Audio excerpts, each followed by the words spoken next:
Look, be honest for a second. You walk into the grocery store thinking, I'm just grabbing a few things: milk, eggs, bread, maybe chicken. You're in there for 20 minutes tops. Then you get to the checkout. The total pops up $287.43.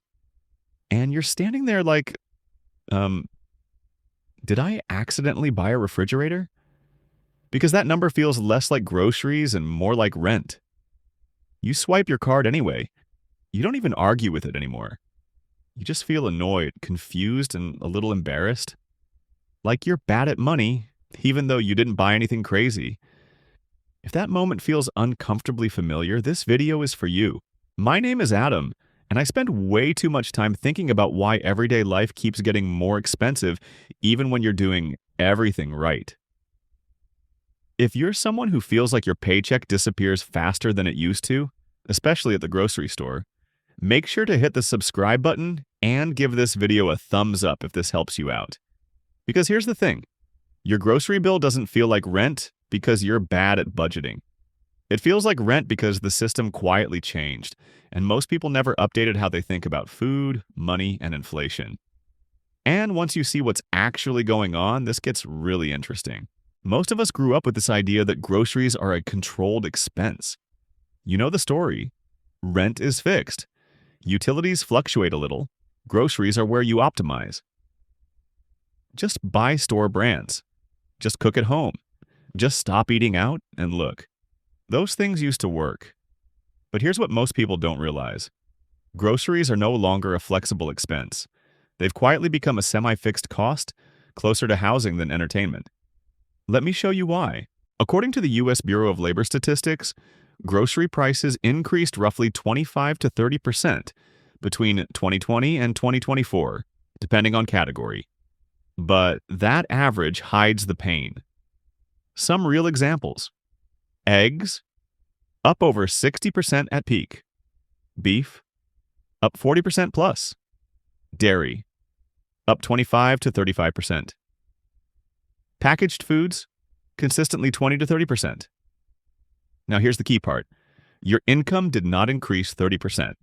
So every grocery trip quietly stole purchasing power from savings, debt payoff, emergency funds, investing.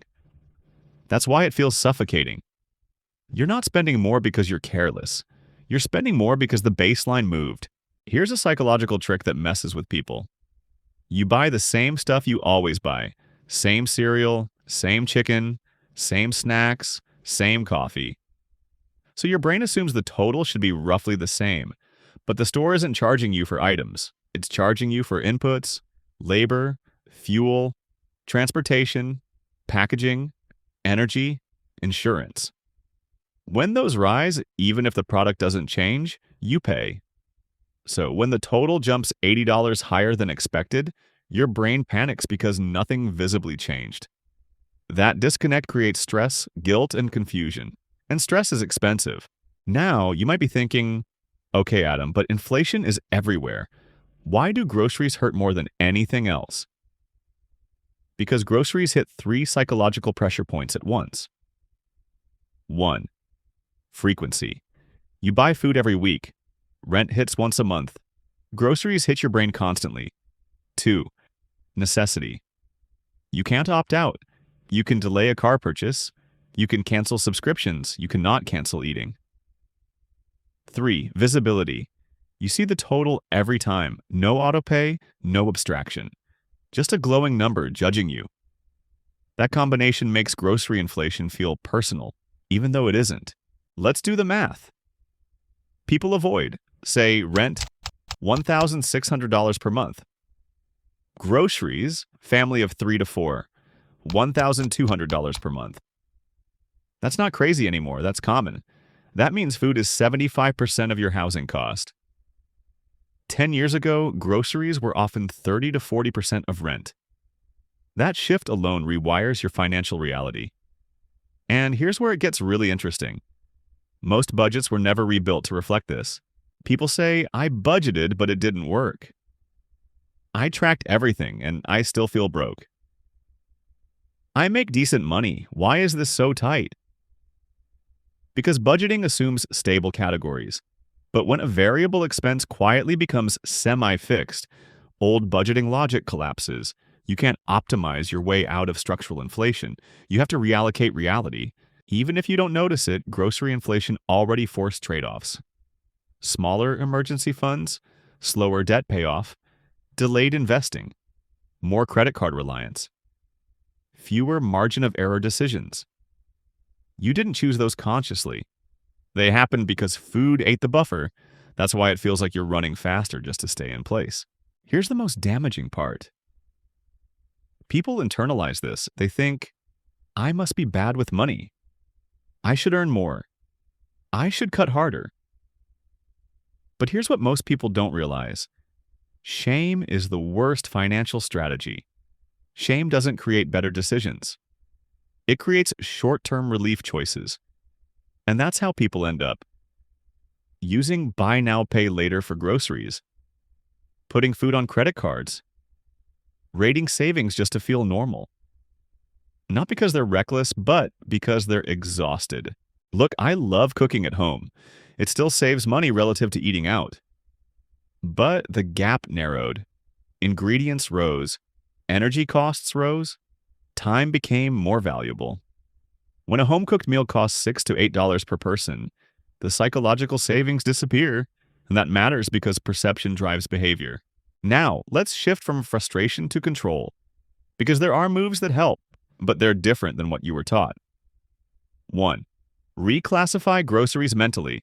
Stop treating food like a flexible category. Treat it like rent adjacent, utility adjacent, non-negotiable baseline. This removes guilt and improves clarity. 2. Set a floor, not a ceiling. Most budgets set a max. Instead, set a minimum you accept without stress.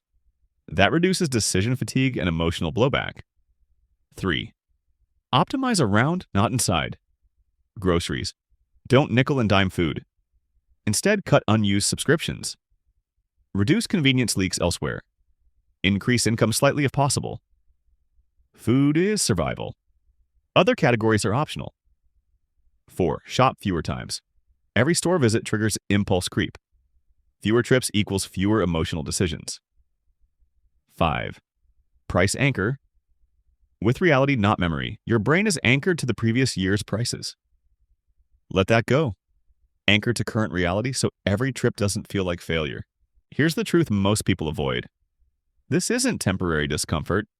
This is a new baseline economy. Food absorbed costs that used to be hidden. And the people who adapt fastest aren't the ones who cut hardest. They're the ones who reframe first.